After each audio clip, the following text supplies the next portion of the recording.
Israel ने गजा city में ground operation यानी जमीनी हमले शुरू कर दिए हैं। सीएनएन ने मंगलवार सुबह 2 इजरायली अधिकारियों के हवाले से इसकी पुष्टि की है और यह हमला गजा सिटी के बाहरी इलाकों से शुरू हुआ। यहां रात भर इजराइल के हवाई हमले भी जारी रहे और इन हमलों में 41 लोगों के मारे जाने की खबर है। इजरायली सेना की एक अधिकारी के मुताबिक अब तक लगभग 3,20,000 लोगों ने शहर छोड़ दिया है और इजराइल के रक्षा मंत्री इजराइल काट्ज ने सेना बंधकों की रिहाई और हमास की हार के लिए बहादुरी से लड़ने की बात कही है। काट्ज ने कहा कि गजा जल रहा है, सेना पूरी ताकत से आतंकियों के ठिकानों पर हमला कर रही है।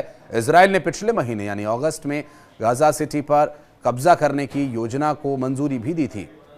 इसके तहत करीब 60,000 रिजर्व सैनिकों को ड्यूटी पर बुलाए जाने का आदेश जारी किया गया और प्लान के मुताबिक गजा सिटी पर कब्जे के अभियान के लिए कुल 1,30,000 सैनिक तैनात किए जाएंगे। सैनिकों को ज्वाइन करने के कम से कम 2 हफ्ते पहले नोटिस दिया जाएगा और पहली खेप में 2 सितंबर को करीब 48 से 50,000 सैनिक यहां पर बुलाए जाने को लेकर के जानकारी मिली थी और दूसरी खेप जो नवंबर, दिसंबर और तीसरी की फरवरी और मार्च 2026 में बुलाई जाएगी। इस अभियान को एक नाम दिया गया है और इसके साथ ही पहले से छुट्टी पर रहे हजारों रिजर्व सैनिकों की सेवा भी 30 से 40 दिन बाद के लिए बढ़ा दी गई है। यानी जो छुट्टी पर हैं या जिनकी छुट्टियां आगे आने वाली हैं उनको 30-40 दिन और काम करना होगा। ऑपरेशन में 5 आर्मी डिवीजन और 12 ब्रिगेड टीम्स शामिल होंगी, जिनमें पैदल सेना, टैंक, तोपखाना, इंजीनियरिंग सपोर्ट यूनिट्स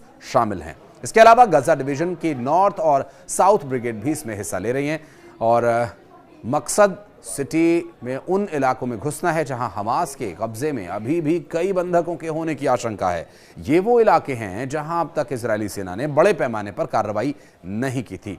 इजरायली सेना यानी आईडीएफ के मुताबिक गजा पट्टी के लगभग 75% हिस्से पर उनका नियंत्रण है और गजा सिटी पर उस इलाके में जहां 25% इलाका उनके कब्जे में है जो अभी कब्जे में नहीं है। फिलहाल गजा सिटी उन इलाकों को कब्जा करने का प्रयास गजा सिटी में सेना करेगा और हमास के पास 58 बंधक हैं। अनुमान यह भी है कि इनमें बंधक अभी भी लगभग 20 जिंदा हैं जबकि 28 मारे जा चुके हैं। बहरहाल आखिर जिसकी उम्मीद थी वह भी वही। इजराइल ने 16 सितंबर को गजा शहर पर कब्जा करने के लिए हवाई हमलों के बाद जमीनी हमला भी शुरू कर दिया है। इजराइल का दावा है कि वो हमास के उपद्रवियों को निशाना बनाने के लिए ऐसा कर रहा है, लेकिन उसके इजराइल के इस कदम से व्यापक अंतर्राष्ट्रीय चिंता पैदा हो गई है। संयुक्त राष्ट्र ने इसे गजा में नरसंहार के रूप में इसकी निंदा की और एएफपी की रिपोर्ट के अनुसार संयुक्त राष्ट्र आयोग ने इजराइल पर फलस्तीनी क्षेत्र में नरसंहार करने का आरोप लगाया और कहा कि प्रधानमंत्री बेंजामिन नेतन्याहू और अन्य वरिष्ठ अधिकारियों ने अपराध को चिंगारी दी है। इजरायली सेना ने रात भर गजा शहर पर भारी बमबारी की और सैनिक गजा के सबसे बड़े शहरी केंद्र में गहराई तक चले गए थे। इजरायली सेना के प्रमुख लेफ्टिनेंट जनरल इयाल जमीर ने कहा कि पिछले 24 घंटे में राजनीतिक क्षेत्र के साथ व्यापक चर्चा के बाद आईडीएफ यानी सेना ने गजा शहर में अपने अभियान को काफी विस्तार दिया है। हम जमीनी सेना सटीक हमलों, उच्च गुणवत्ता वाली खुफिया जानकारी के साथ क्षेत्र में गहराई से काम कर रहे हैं। हमारा उद्देश्य हमास पर तब तक हमले को बढ़ाना है जब तक कि उसकी निर्णायक हार न हो जाए। तो वहीं संयुक्त राष्ट्र के प्रमुख एंटोनियो गुटेरेस ने कहा कि इजराइल अंत तक जाने के लिए दृढ़ संकल्पित हैं। उन्होंने कहा कि इजराइल युद्ध विराम के लिए गंभीर बातचीत के लिए तैयार नहीं है, जिसके इजराइल के दृष्टिकोण से नाटकीय परिणाम होंगे।